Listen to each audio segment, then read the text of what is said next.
and I'm talking about pooping. I'm going to be talking a lot about pooping, so it's really awkward and uncomfortable, but might as well say it now. Poop, poop, poop, poop, poop. It happens. Everybody poops.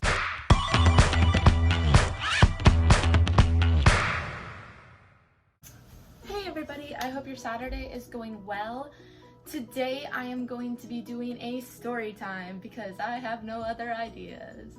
Just kidding, I have tons of ideas, but I've been looking forward to doing this for a while, and so I decided I'm gonna do it today. So this is actually a really personal story where I'm gonna talk about a lot of personal issues I went through myself.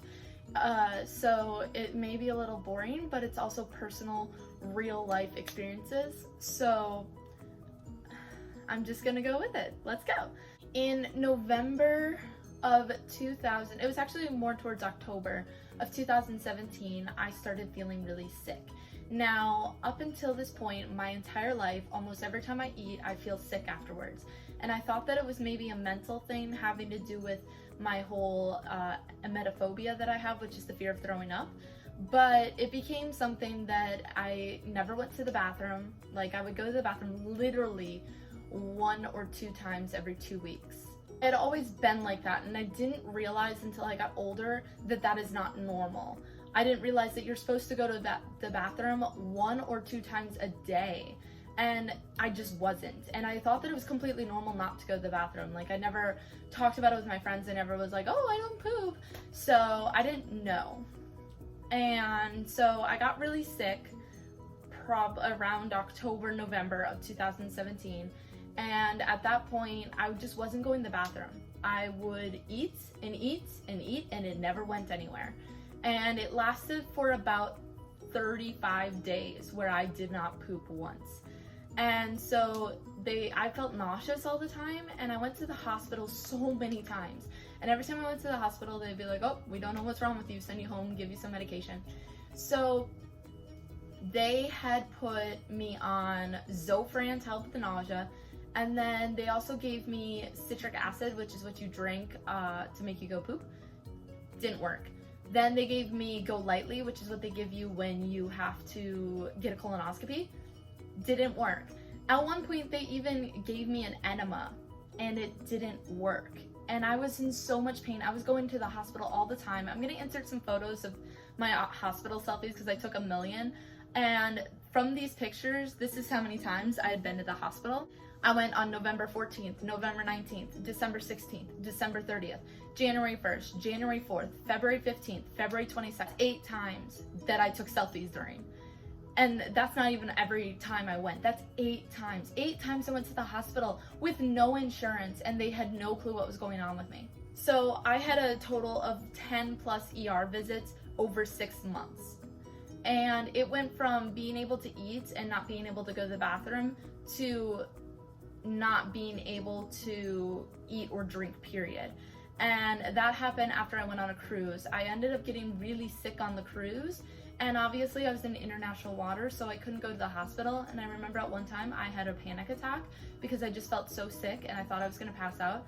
I had a panic attack and had to go to the hospital on the cruise ship. Actually, I had to go on to a hospital in the Bahamas, and it was just a mess. And at this time I was dating my ex-boyfriend, Jordan.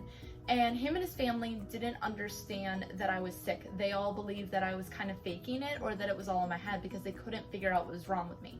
Now, I just believed that the hospital failed me because they kept finding reasons why. When they looked at my stomach, they did an ultrasound, and they found out that the reason I wasn't going to the bathroom was because I had a mass about this big in my stomach of just poop that just was stuck there. And it made me bloated, it made me sick, but they told me I was lucky to be alive, but they wouldn't help me figure out how to get it out. And then I remember at one point I went to the hospital, and they had to physically remove feces from my body. And that was probably the worst experience of my life. Never, don't go through that if you can avoid it. So after that, I started feeling better. They put me on so many different medications over that time. I was on Reglan, I was on Promethazine, I was on Zofran, and nothing was working. I was just getting sicker and sicker. And eventually I started feeling better. I started to be able to eat again, but I still felt sick all the time. Every time I ate, I still felt sick. and there was nothing that they could even tell me. So I went gluten-free for a while. That helped a little, but then I was still sick. So then I went sugar-free, a little help, but still sick. I figured I had an allergy to something. I was trying to figure it out, and I just couldn't figure it out on my own. And I couldn't drink alcohol on my 21st birthday. It literally made me feel like I had acid in my stomach when I would drink it. So I turned 21 and I couldn't even have a drink on my birthday. And it was so horrible. I just felt so sick all the time. So every time I would eat, I would feel heavy and nauseous, and I would take my medication and it just didn't help. So I was like, there has to be something. And I thought about going vegetarian, but I didn't think I could because I loved bacon and I love Taco Bell.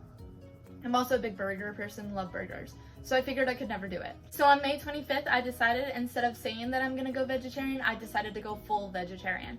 And up until that moment, I had been eating less and less meat, so it wasn't that big of a drastic change for me. I did get sick at first, but then all of a sudden I started realizing that I was going to the bathroom every single day. I was pooping every single day, which is something I've never experienced in my entire life. Kind of weird. Don't need to know that I poop every day, but like, it's a big deal. And I just started feeling better. I never feel heavy anymore after eating. It changed everything. And then I went to Costa Rica. I found out how sustainable it is to be vegetarian, and I was already vegetarian at that time, and I was like, what am I doing? Like, I should just stay vegetarian. So that is the story of how I went vegetarian. And now I'm gonna talk a little bit about the pros and cons of being vegetarian. So the pros, in my opinion, is that I picked 5 pros, 5 cons. So my pros are that I poop more. That's like the biggest thing for me. It's becoming more common, so it's a little easier to find food. It's cheaper, way cheaper. I went shopping and I got so much food for the amount of money that I would spend on meat. And meat doesn't taste good to me. It was heavy and disgusting, made me feel gross. It's more sustainable, and I can educate others like I'm doing now and tell you guys that, hey, eating meat isn't the healthiest thing you can do. Like, I don't believe humans were ever meant to eat meat. We just started eating meat because it was there. Like, I know we have canine teeth and it's a big thing, and I know I'm a bio major and a lot of people get pissed off, but like, I fully believe that humans were never meant to eat animal products. And I'm not vegan, I'm vegetarian. There is a big difference. Veganism is where you eat only plant-based items, and I am vegetarian. I still eat eggs and I still eat dairy. So my formal name is I'm a lacto-ovo vegetarian. Pisses me off when people call me vegan. I'm like, no, I still eat eggs. Don't worry, cheese is my life. So some of the cons that I found is that I broke out from soy. This lighting is really bad to see it. There we go. But I broke out really bad, and it's made my self-esteem go from here to here. And it really sucks because I used to have the clearest skin ever. I never really went through puberty and got bad skin. And I found out that what happens is when you eat soy, it has a lot of hormones. It has a lot of hormones that are similar to estrogen, which makes you go through basically a second puberty. So I will be soon, hopefully, going through a cleanse, an all veggie cleanse, to try to get all the soy out of my body, and then I'm going to slowly introduce it. But it's just causing a lot of issues with my skin, and it's making me feel horrible because, like I said, I had clear skin. Probably going to insert a picture. This shows you that I had clear skin because it just bothers me so much. Even when I started this vlog, like, I had really good skin, and then I started eating soy and it made me sick. Made my skin really oily and gross and disgusting, and I hate it. So that's like my biggest con right now. Another one is that it's sometimes hard to eat out. I will go out to some restaurants and they don't have an option for vegetarianism and vegetarians, but it's becoming more common. Even when I went to Wisconsin, there were tons of places I went that had vegetarian food, and like, I don't like eating salad as my main staple, so that's another thing. Also, I can't eat iceberg lettuce because my body does not process it. It makes me really sick. It was very hard at first just because I wanted to eat meat and I'd smell bacon and be like, oh, I want bacon. But now the smell of bacon and regular meat makes me nauseous. I just do not want it. It makes me, oh, even think about it. See, thinking about it makes me sick. Some people don't understand. I went on a date with a guy, and it was when I first became vegetarian. And he said, he got a burger and I got a veggie burger. And I said, oh, that smells good. Because at this time, I still like the smell of meat. And he said, do you want to try it? And I was like, no, it's okay. And he said, but you said that you liked the smell.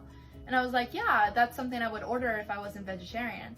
And he's like, I don't get how you can want something but not have it. He's like, if you want it, you should just have it. Doesn't matter what it is. And then he basically forced the burger upon me and made me eat a bite of it. And it made me really sick feeling, just because my body was already used to eating vegetarian food and veggies. So sometimes there's people who just don't get it, and it really makes life hard. Most people in my life, though, are very understanding. My family is a little weirded out by it, but besides that, everybody's been pretty understanding. And I found out that meat is poison to me now. So what happens is when your body stops eating meat, your body produces enzymes to break down food. And if your body doesn't need to use energy to produce more enzymes for specific things, it'll stop to save energy. So my body does not produce meat breaking down enzymes anymore, I'm assuming. I know that after you eat vegetarian food for a very long time, your body stops producing those enzymes to break down meat, and it is basically like poison because you're putting it in your body and your body can't break it down because it doesn't have those enzymes. So that's kind of weird that if I were to ever eat meat, I could get really sick from it, but I don't mind because I don't plan on ever going back and eating meat. So I found a website called VegSoch.org. So it's supposed to be vegetariansociety.org. So these are just some facts that I found on there. Eating a veggie diet means 2.5 times less carbon emissions than a meat diet. From the production and the fact that cows produce a lot of carbon, gas emissions. A chicken breast takes over 542 liters of water to produce. That would fill up your bathtub 6.5 times. That's insane. That's for one chicken breast. That's absolutely insane. By eating vegetarian food for a year, you could save the same amount of emissions as taking a small family car off the road for 6 months. So I drive a Mustang, and I kind of offset my carbon footprint by being vegetarian. So yes, I have a car that produces a lot of emissions and it is not eco-friendly at all, but by being vegetarian, I'm being more eco-friendly. The whole food production process of farm to plate totals 30% of all global greenhouse gas emissions. Global warming, guys, climate change, it's happening. Why wouldn't you go vegetarian? It's a simple fix, or even just cutting meat out of your diet a little bit just to help. Okay, this one's a little bit longer. More agricultural land is used to raise cattle than all other domesticated animals and crops combined. A vegetarian diet requires 2.5 times less the amount of land needed to grow food compared to a meat-based diet. Livestock in the UK eat more than half of 20 million tons of cereal grown. That's 50% of wheat and 60% of barley. Now this Veg Society takes place in the UK, so they use UK examples. But I grew up in farmland, Wisconsin. Like, everyone I knew had a farm, had cattle, milk, cheese, everything. Wisconsin. That's us. Staple of Wisconsin. However, I'm not a person to judge other people for eating meat, as long as if you don't judge me for being vegetarian. But I do believe that everyone should think about it at least once in their life to reduce the meat that they are consuming, or to find more sustainable options for the meat that they are consuming. Make sure that it's a sustainable place that they're getting it from. And again, that's just my opinion, and take it as you will. I'm probably gonna get a few dislikes on this video, and who cares, because I don't. But honestly, it's been one of the best decisions I've ever made in my life. I did it, whenever anybody asks me, I say I did it for health reasons and sustainable reasons. I'm trying to be more sustainable. I'm trying to be zero waste. I'm trying to help the environment, but also I was a little selfish in the way that it made me go to the bathroom more. It made me less sick, and therefore I went vegetarian to help myself. and also help the environment. So that is my story time for the day. I'm sorry, it's just a lot of me talking, but it's just one of those stories that I've been wanting to talk about for a very long time and a while. And I hope you enjoyed it. Give it a thumbs up if you did. Make sure you like, subscribe, all that stuff, share. I'm trying to get 1,000 subscribers at some point. If you guys want me to do a giveaway, I'm thinking about maybe doing a giveaway to get up to 1,000 subscribers. Give this a thumbs up so I know that, hey, we want to win some free money, or hey, we want a free Apple Watch, because I love my Apple Watch and I'm thinking about maybe giving one of my subscribers also an Apple Watch. So just let me know what you guys think. Comment, like, share, all that fun jazz, and I will see you guys on Wednesday.